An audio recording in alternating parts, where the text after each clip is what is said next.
இந்த வீடியோவில் நம்ம என்ன பார்க்க போகிறோம் அப்படின்னு சொல்லி பார்த்தீங்கன்னா, வீட்டிலேயே முட்டை தோசை எப்படி செய்கிறது அப்படிங்கிறது தான். தோசைக்கல் நல்லா காஞ்ச உடனே எண்ணெய் துணி வச்சு தேய்ச்சி விட்டுக்கோங்க. ஏன்னா நாங்கள் வந்து எண்ணெய் யூஸ் பண்ண மாட்டோம், எண்ணெய் துணி தான் யூஸ் பண்ணுவோம். அதுக்கப்புறமேட்டு 2 கரண்டி மாவு எடுத்து நல்ல மெலிசா நல்ல ரவுண்ட் ஷேப்புக்கு தேய்ச்சி விட்டுக்கோங்க. எவ்வளவுக்கு எவ்வளவு மெலிசா இருக்கோ அவ்வளவுக்கு அவ்வளவு.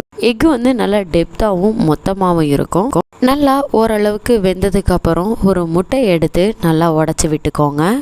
உடச்சி அந்த கரு ரெண்டையும், வெள்ளைக்கரு மஞ்சக்கரு ரெண்டும் தோசையில் விழுற மாதிரி இது பண்ணிக்கோங்க. உடச்சி விட்டதுக்கப்புறம்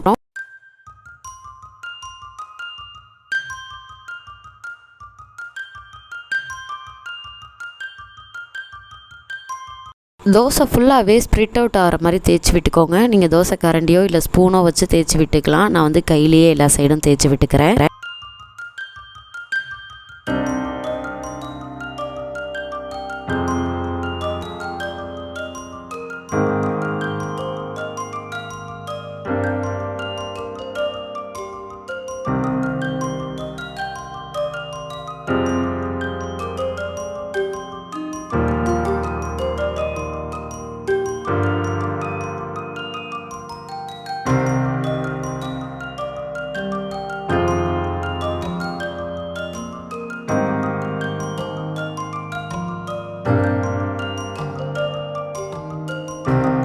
தோசை ஃபுல்லாகவே இந்த 2 கரும் நல்லா ஸ்ப்ரிட் அவுட் பண்ணிக்கோங்க. நல்லா வெந்ததுக்கு அப்புறமேட்டு சுற்றி எடுத்து விட்டுட்டு அப்புறம் இந்த முட்டை தோசையை திருப்பி விட்டுக்கோங்க. இதில் வந்து நான் வந்து சால்ட் மட்டும்தான் ஆட் பண்ணேன். உங்களுக்கு பெப்பர், ஜீரகம், சால்ட்டு, மஞ்சத்தூள் பிடிச்சிருந்தா ஆட் பண்ணிக்கோங்க. அது மட்டும் இல்லாமல் இதில் வந்து ஆம்லேட் மாதிரியும் நீங்கள் செஞ்சுக்கலாம். ஆனால் நான் முட்டை மட்டும்தான் உடச்சி ஊற்றிருக்கேன். திருப்பி போட்டு நல்லா வெந்ததுக்கப்புறம் திரும்ப மீண்டும் நேரமாக திருப்பிக்கோங்க.